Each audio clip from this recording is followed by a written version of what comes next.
Avec précaution. Les nouvelles sont des fois bonnes, des fois mauvaises. Puis les mauvaises nouvelles, on pense qu'on les lit avec une certaine distance, etc., mais c'est pas toujours le cas. Notre ami et collaborateur David Proulx, qui parle avec nous autres chaque jour d'intelligence artificielle, a vécu un moment très difficile hier, puis t'as voulu parler de ça, David, fait que je te laisse la parole.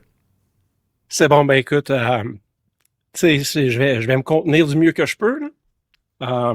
Tu sais, les accidents de moto, ça a l'air d'être des statistiques. Tu sais, il y en a entre 40, une quarantaine, une cinquantaine par année au Québec. Puis on se dit, il y a 40 à 50 accidents de moto mortels par année au Québec. Tu sais. C'est un chiffre, c'est une statistique. Mais derrière toutes les statistiques, il y a des gens, il y a des familles. Puis moi, je me souviens à 18 ans, tu sais, t'as 18 ans, t'es full testostérone, tu penses que t'es invincible, tu te dis, tout est correct. Là. Puis ça m'arrivera pas. Moi, je ferai pas partie des 45-50 à qui ça arrive. Tu sais. Puis c'est quoi, 45 sur le volume des motocyclistes au Québec? Tu sais. Ben ça, c'est jusqu'à temps que ça t'arrive. Parce que j'ai des couples d'amis, on est 3 couples d'amis que pendant la pandémie, on se voyait par Zoom 2 fois par semaine. Puis des gens très, très proches. Puis on a continué de se voir au minimum 1 fois par semaine.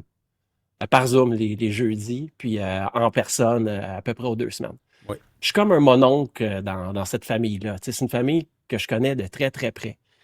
Puis, en fin de semaine, on a vu dans le Journal de Montréal, il y a un jeune homme de 18 ans qui s'est tué sur la 139 à moto. Puis, il a blessé aussi une fille dans la vingtaine. Aucune idée de l'état de la jeune fille, mais le jeune homme, on va l'appeler Yann. C'est pas son vrai nom, parce que j'ai pas demandé à sa mère si j'avais le droit de parler de ça, parce qu'elle avait bien d'autres choses à faire que de jaser de ça avec moi ce matin, mais il a brûlé un stop à 139, puis il est mort. Puis ça la donnait que j'étais supposé de le voir hier parce que j'allais dîner chez eux. Puis la mère, elle nous a appelés qu'on aille les consoler, qu'on aille pleurer avec eux. Puis, tu sais, ce jeune homme-là, il commençait son cours de technique policière cette semaine. Il commençait là. C'était un kid avec plein de rêves, qui avait plein d'aspirations. Tu sais, ce que je veux dire, c'est 2 messages que je veux passer. Un, aux jeunes, tu sais, t'es pas invincible.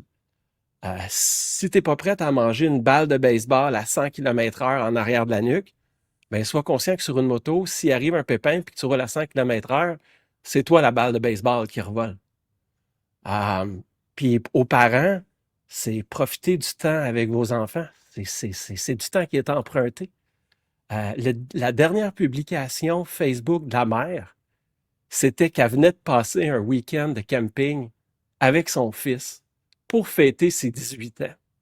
Puis elle écrivait comment elle était reconnaissante d'avoir passé du temps de qualité avec ses enfants.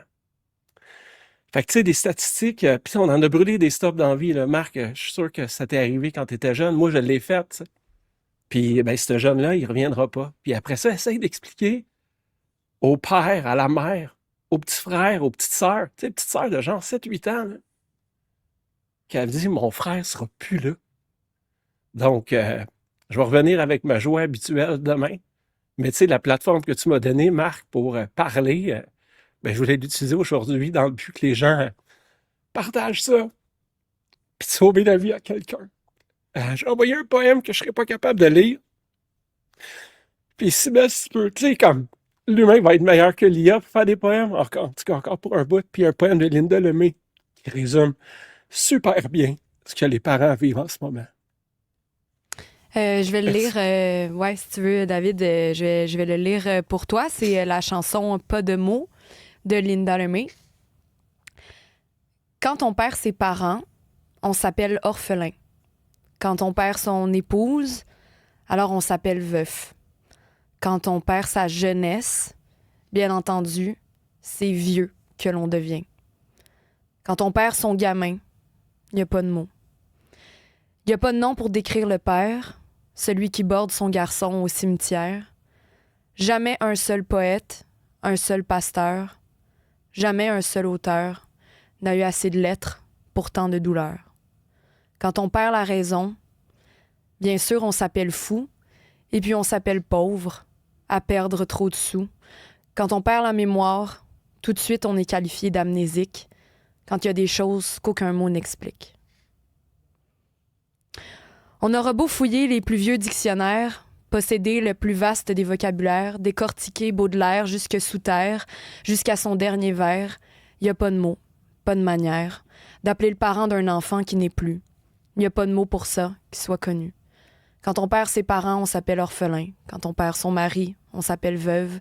Quand on perd son petit, c'est évident qu'il n'y a pas de mots. Pourtant, il y en a des mots qui nous émeuvent. Mais là, il n'y en a aucun. Il n'y a vraiment rien à dire. On sait même plus trop si on a le droit de vivre. Mais bon, on vit quand même. On vit tout simplement pour pas crever.